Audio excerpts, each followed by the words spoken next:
एक सप्ताह के बाद राखी का त्योहार है, लेकिन राखी का बाजार अभी से सज गया है। लाल पीली राखियाँ सभी दुकानों की शोभा बढ़ा रही हैं। बहनें अपने भाई के लिए राखी तो भाई अपनी बहनों को उपहार में देने के लिए अभी से कुछ न कुछ खरीद रहे हैं। 12 साल का रंजन जो एक चाय की दुकान पर काम करता है, इस बार अपनी 7 साल की दिव्यांग बहन गुड़िया को बहुत अनोखा उपहार देना चाहता है। रंजन इसके लिए जी तोड़ मेहनत भी कर रहा है। अरे भाई, और कितनी देर लगेगी चाय में? अरे जल्दी लाओ यार। रंजन अपने हाथों में चाय की प्याली लिए उन ग्राहकों के पास आता है। ये लीजिए साहब, गर्मा गर्म चाय। रंजन के दिन की शुरुआत अलग अलग घरों में न्यूज़पेपर डालने से होती है। उसके बाद 10 बजे तक वो चाय की दुकान में आ जाता, फिर रात के 9 बजे तक यहीं रहता। उम्र उसकी भी ज्यादा नहीं थी। सुबह से रात तक वो अपना पसीना बहा रहा था ताकि अपनी बहन को राखी पर उपहार दे सके। गुड़िया रंजन की सगी बहन नहीं है। आज से 3 साल पहले की बात है। रात के 10 बज रहे थे। रंजन पूरे दिन काम करके बहुत थक गया था और वो फुटपाथ किनारे बैठा पाव खा रहा था। बहुत जोरों की भूख लगी है, लेकिन इस एक पाव से क्या होगा? पूरा दिन मालिक के यहाँ जी जान लगा देता हूँ, लेकिन 20 रुपए से वो ज्यादा देता ही नहीं। रंजन का कोई घर तो था नहीं, इसलिए वो काम खत्म करके और कुछ खाकर चाय की दुकान के सामने वाले फुटपाथ पर सो जाता था। आज भी वो सोने की तैयारी कर रहा था, तभी उसकी आंखों के आगे एक बहुत बड़ा एक्सीडेंट हो गया। एक ट्रक ने एक ऑटो रिक्शे वाले को जोरदार टक्कर मार दी। उस रिक्शे में एक पति पत्नी और एक 4 साल की बच्ची थी। टक्कर इतनी जोरदार थी कि मौके पर ही सभी की मौत हो गई। रंजन महीने में कम से कम ऐसे 2 एक्सीडेंट तो देखता ही था। आज भी उसने वो एक्सीडेंट देखा। एक्सीडेंट के बाद लगने वाली भीड़ को भी देखा। वो भी वहाँ भाग कर गया। पता नहीं लोग इतनी स्पीड में चलाते क्यों हैं? सभी के सभी मारे गए। अरे कोई पुलिस को खबर कर दो। अरे चलो चलो यहाँ से, पुलिस के चक्कर में पड़ोगे तो 50 सवाल पूछेंगे वो। फिर धीरे धीरे लोग वहाँ से बातें करते हुए जाने लगे। रंजन भी वहाँ से जाने लगा। तभी उस छोटी लड़की के शरीर में हलचल हुई। वो रोते हुए कहने लगी, बाबा बाबा। रंजन ने जैसे ही उस लड़की की आवाज सुनी, उसके कान खड़े हो गए। उसने देखा कि वो छोटी सी लड़की अर्ध बेहोशी की हालत में है। उसका एक पैर रिक्शे के नीचे दबा हुआ है। रंजन ने जैसे ही ये देखा, वो उसे निकालने की कोशिश करने लगा। कितना भारी है ये, जरा सा भी हिल नहीं रहा। लेकिन वो कहते हैं ना कि कौन कहता है कि आसमान में सुराख नहीं हो सकता, एक पत्थर तो तबीयत से उछालो यारो। रंजन की मेहनत काम आई। वो उस बच्ची के पाँव निकालने में कामयाब हो गया। वो उसे लेकर अस्पताल की ओर भागा। डॉक्टरों ने बच्ची की हालत देखकर उसे तुरंत एडमिट कर लिया। इसकी हालत तो बहुत खराब है। कौन है ये बच्ची तुम्हारी? डॉक्टर साहब, मेरी तो कोई नहीं है। सड़क पर एक्सीडेंट हुआ था, उसी में ये घायल हो गई थी। शाबाश, तुमने बहुत नेक काम किया है।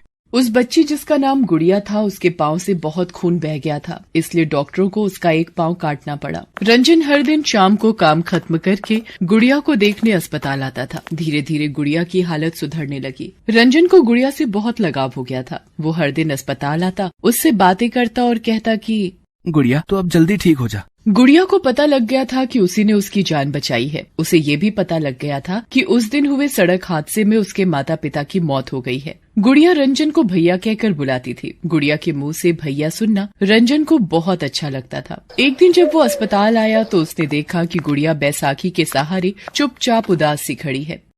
अरे गुड़िया, क्या हुआ? तू इस तरह उदास क्यों खड़ी है? गुड़िया कुछ बोलती उससे पहले ही डॉक्टर साहब वहाँ आ गए और उन्होंने उससे कहा कि गुड़िया अब बिल्कुल ठीक हो गई है, तुम इसे अपने साथ घर ले जा सकते हो। ये कहकर डॉक्टर साहब वहाँ से चले गए। उनके जाने के बाद गुड़िया, डॉक्टर साहब ने कहा कि तुम्हें घर ले जाऊं। तुम्हारा घर कहाँ है? मेरा कहीं घर नहीं है भैया, हम गांव से यहाँ आए थे। पिताजी को यहाँ एक कपड़ों की फैक्ट्री में काम मिला था। पिताजी किराए का मकान ढूंढ ही रहे थे, लेकिन मकान मिलने के पहले ही वे दोनों अरे रोते क्यों है? रोने से क्या होगा, चुप हो जा। भैया, तुम मुझे अपने साथ अपने घर ले चलो ना। मेरे घर? पर मेरा तो कोई घर ही नहीं है, मैं तो फुटपाथ पर रहता हूँ। भैया, तो मैं भी फुटपाथ पर रह लूंगी। रंजन, अरे नहीं नहीं, तू कहाँ रहेगी? क्या खाएगी, क्या पिएगी? मैं तो खुद किसी तरह अपना पेट भरता हूँ।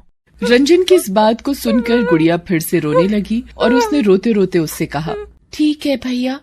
रंजन गुड़िया को छोड़कर जाना तो नहीं चाहता था, लेकिन वो क्या करता? वो उसे कहाँ ले जाता, क्या खिलाता, क्या पिलाता, कैसे उसकी देखभाल करता? वो वहाँ से चला गया। उस रात बहुत बारिश हो रही थी। रंजन फुटपाथ के पास ही एक पेड़ के नीचे खड़ा था, लेकिन उसका ध्यान गुड़िया पर लगा हुआ था। मैंने गुड़िया के साथ अच्छा नहीं किया। मुझे उसे अकेले छोड़कर नहीं आना चाहिए था। मेरे जैसा ही उसका भी दुनिया में कोई नहीं है। वो बेचारी कहाँ जाएगी?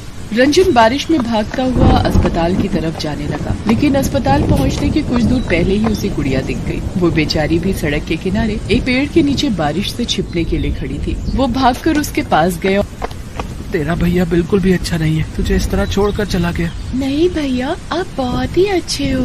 तूने कुछ खाया है? नहीं भैया, मुझे तो बहुत भूख लगी है। रंजन ने अपनी जेब में देखा, 5 रुपए पड़े थे। सिर्फ 5 रुपए ही है मेरे पास, बिस्किट खाएगी तू? कुछ देर बाद बारिश बंद हो गई। रंजन ने उन पैसों से बिस्किट खरीदा और गुड़िया को खाने को दिया। उस रात गुड़िया भी उसके साथ ही फुटपाथ पर सोई। लेकिन धीरे धीरे रंजन को गुड़िया का इस तरह बाहर रहना अच्छा नहीं लगने लगा, इसलिए उसने न्यूज़पेपर बेचने का काम भी शुरू किया। फिर 750 रुपए किराए पर एक बहुत ही छोटा सा कमरा लिया। यही नहीं, उसने चाय की दुकान के मालिक से भी कहा कि वो उसके पैसे थोड़े बढ़ा दे। उसने उसके पैसे भी बढ़ा दिए। एक दिन, देख गुड़िया, मैं तो पढ़ नहीं सका ना, अब लगता है कि पढ़ पाऊंगा, लेकिन तू पढ़ेगी, मेरी जैसी नहीं रहेगी। रंजन ने गुड़िया का दाखिला एक स्कूल में करवा दिया। वो पढ़ने में बहुत होशियार थी। कभी कभी तो वो रंजन को भी कुछ न कुछ सिखाती, लेकिन उसका स्कूल बहुत दूर था। बैसाखी के सहारे चलकर जाने में वो बहुत थक जाती थी। इसलिए रंजन ने इस रक्षाबंधन पर उसे 3 पहिया हाथ वाला साइकिल देने का सोचा था। राखी से एक दिन पहले की बात है। रंजन ने गुड़िया को कहा कि वो, गुड़िया तू शाम को चाय की दुकान पर आ जाना, फिर हम दोनों कहीं जाएंगे। आ जाऊंगी भैया, वैसे भी मुझे आपके लिए राखी खरीदनी है। वैसे हम जाएंगे कहाँ? रंजन ने ये नहीं बताया था कि वो उसे 3 पहिया साइकिल देने वाला है। लेकिन जैसे ही गुड़िया शाम को चाय की दुकान पर पहुंची, उसकी तो रूह कांप गई। न जाने चाय की दुकान में कैसे आग लग गई थी। रंजन आग की लपटों में घिरा हुआ था और बचाओ बचाओ की आवाज लगा रहा था। बचाओ बचाओ, अरे कोई मुझे बचाओ। लोगों ने भीड़ तो बहुत लगा रखी थी, लेकिन कोई उसकी मदद को नहीं आ रहा था। आवाज लगाता लगाता वो बेहोश हो गया। गुड़िया ने जैसे ही ये सब देखा, वो आग की परवाह किए बिना दुकान में चली गई और अपने भाई को बाहर ले आई। हालांकि उसे बचाने में गुड़िया थोड़ा जल भी गई थी। रंजन भी जल गया था। फिर गुड़िया उसे लेकर अस्पताल पहुंची। रंजन की हालत को देखकर तुरंत ही उसका इलाज शुरू हुआ। 24 घंटे बाद उसे होश आ गया। होश में आने के बाद उसे पता लगा कि किस तरह उसकी छोटी बहन ने उसकी जान बचाई है। गुड़िया, राखी पर तो भाई अपनी बहनों की रक्षा का वचन देते हैं। तूने तो अपने भाई की ही जान बचा ली। देखना, मेरी ऐसी हालत हो गई है कि तेरा भाई तुझे कुछ दे भी नहीं पाया। वो ये कह ही रहा था कि गुड़िया ने अपने कपड़े का एक छोटा सा टुकड़ा फाड़ा और उसकी कलाई पर बांधते हुए कहा कि मुझे कुछ नहीं चाहिए भैया, बस आप ठीक रहे। मेरे लिए यही सबसे बड़ा राखी का उपहार है। रंजन ने अपनी कलाई पर बंधी उस अनोखी राखी को देखा और उसे कहा कि तू दुनिया की सबसे अच्छी बहन है। और गुड़िया ने कहा कि आप सबसे अच्छे भाई। दोस्तों, आप सभी को भाई बहन के इस पवित्र त्योहार रक्षाबंधन की दिल से शुभकामनाएं।